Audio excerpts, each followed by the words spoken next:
तेरा जीवन यूं ही गवा रहा है। श्री बांके बिहारी लाल की।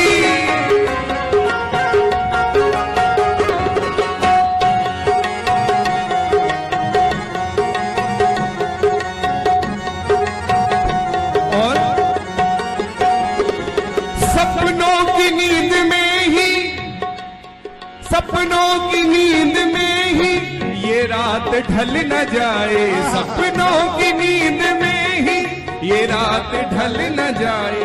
पल भर का क्या भरोसा ये जान निकल न जाए, पल भर का क्या भरोसा ये जान निकल न जाए।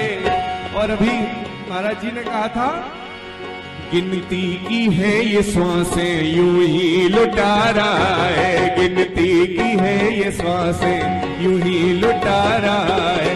किस ओर तेरी मंजिल किस ओर जा रहा है, अनमोल तेरा जीवन यूं ही गवा रहा है, अनमोल तेरा जीवन यूं ही गवा रहा है।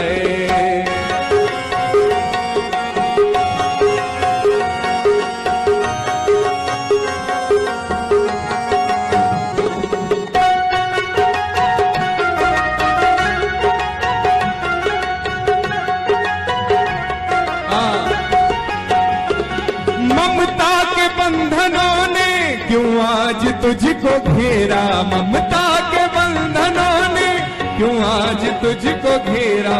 सुख के सभी है साथी दुख में नहीं कोई तेरा, सुख में सभी है साथी दुख में नहीं कोई तेरा। तेरा ही मोह तुझको यूं ही रुला रहा है, तेरा ही मोह तुझको यूं ही रुला रहा है। किस ओर तेरी मंजिल किस ओर जा रहा है, अनमोल तेरा जीवन यूं ही गवा रहा है, अनमोल तेरा जीवन यूं ही गवा रहा है।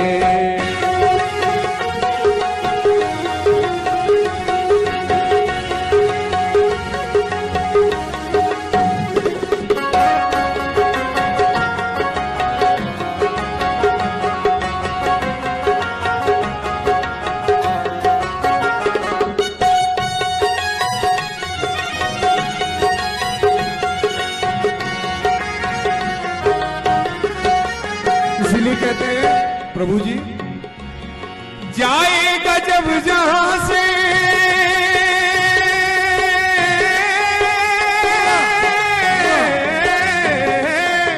जाएगा जब जहां से कोई न पास होगा, जाएगा जब जहां से कोई न पास होगा। इस हाथ जो दिया है उस हाथ जाके लेगा, इस हाथ जो दिया है उस हाथ जाके लेगा।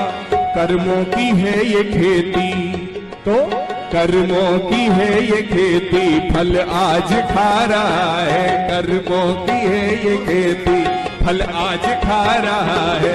किस ओर तेरी मंजिल किस ओर जा रहा है, अनमोल तेरा जीवन यूं ही गवा रहा है, अनमोल तेरा जीवन यूं ही गवा रहा है, यूं ही गवा रहा है, यूं ही गवा रहा है। बहुत सुंदर, बहुत सुंदर, बहुत सुंदर। बोलिए श्री बांके बिहारी लाल की जय। इसकी बुद्धि बिगाड़ी परीक्षित की कलयुग ने आकर के, और फिर परिणाम क्या निकला कि जिधर सब लोग साथी थे उससे अलग रूप उसने ले लिया, किसी शिकार के पीछे पीछे भागते हुए, और भटक गए। जो कैंप चलता है राजा महाराजाओं के साथ में सामग्री का, खान पान का, उससे अलग हो गए क्योंकि बुद्धि बिगड़ी हुई थी। उससे अलग हो गए। दंड एक तरह से नहीं मिलता, जब दिमाग खराब होता है तो हर जगह चोट पड़ती है।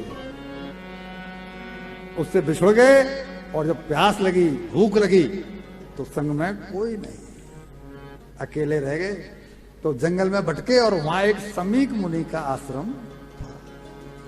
सम्यक मुनि उस समय बैठे हुए थे ध्यान में, और इन्होंने जाकर के उनसे पानी मांगा कि मुनिवर मुझे बहुत प्यास लगी है, मुझे पानी चाहिए। लेकिन वो किस कंडीशन में थे?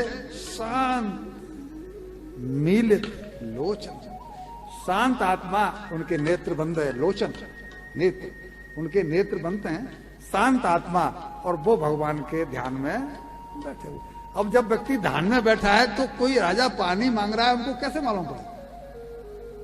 उन्होंने कोई ध्यान नहीं दिया, उन्होंने कुछ नहीं सुना, लेकिन बुद्धि भ्रष्ट कर दी। तो राजा के मन में क्या आ रहा है? जो ब्राह्मणों को अपना इष्ट मानता है पांडव परिवार, वही परीक्षित कह रहा है कि लगता है ये साधु मैं राजा हूं, मेरा सम्मान नहीं करना पड़े, इसके लिए ढोंग कर रहा है, इसने आंखें बंद की हुई हैं। मन मैला हुआ, बुद्धि मैली हुई, क्यों? कलयुग का प्रभाव है। और परिणाम क्या हुआ कि खींच गए, नाराज हो गए। तो संत का तो और तो क्या दंड देते? गुस्सा में, खींच में एक मरा हुआ सर्प पड़ा था, वो अपने धनुष से, तीर से उठाया और उनके गले में। इतने बड़े सम्यक मुनि जो त्रिकालदर्शी हैं, उनका ऐसा अपमान, ये तो मरा हुआ सर्प डाल के चले गए। इनका जो बेटा है उसका नाम है श्रृंगी, वो उसने उनको बताया दूसरे लोगों ने कि भाई राजा परीक्षित आए थे। अब किसी की हिम्मत तो पड़ी नहीं राजा परीक्षित से कोई कुछ कह सके। तो राजा परीक्षित आए थे, तो उनका बेटा उस समय था नदी पर, वो तो खेल रहा था, बच्चा था, लेकिन ब्राह्मण पुत्र है, एक ऐसे त्रिकालदर्शी ऋषि का पुत्र है। तो उसको बताया कि तेरे पिताजी के गले में राजा परीक्षित मृतक सर्प डाल गए हैं। तो उसने वहीं पर जल लिया नदी का, मंत्र पढ़े और श्राप दे दिया कि जिसने मेरे पिताजी के गले में मृतक सर्प डाला है, मैं उसे श्राप देता हूं कि आज से 7वें दिन उसको जिंदा तक्षक सर्प डसेगा और उसकी मृत्यु। परिणाम कलयुग के संग रहने का परिणाम। कलयुग जब हम पर सवार होता है तो स्थिति कहां तक पहुंच जाती है? जूते हमें पहन लेने चाहिए। हम बच सकते हैं, लेकिन ये ध्यान रहे कि हमें अपना बचाव खुद करना है, कोई किसी का नहीं करेगा। पति अगर बिगड़ा हुआ है तो पत्नी का मतलब ये नहीं है कि वो ऐसी पतिव्रता हो जाए कि जैसा भी ला रहा है, जो भी ला रहा है, कैसे भी है, और फिर उसे टोका टाकी नहीं करे। पत्नी अगर कुछ ऐसी वैसी है तो पति अपना रास्ता अलग सुन ले, कोई किसी के काम नहीं आएगा। मृत्यु के समय पंडित जी ने भी सुनाया है, कोई न साथ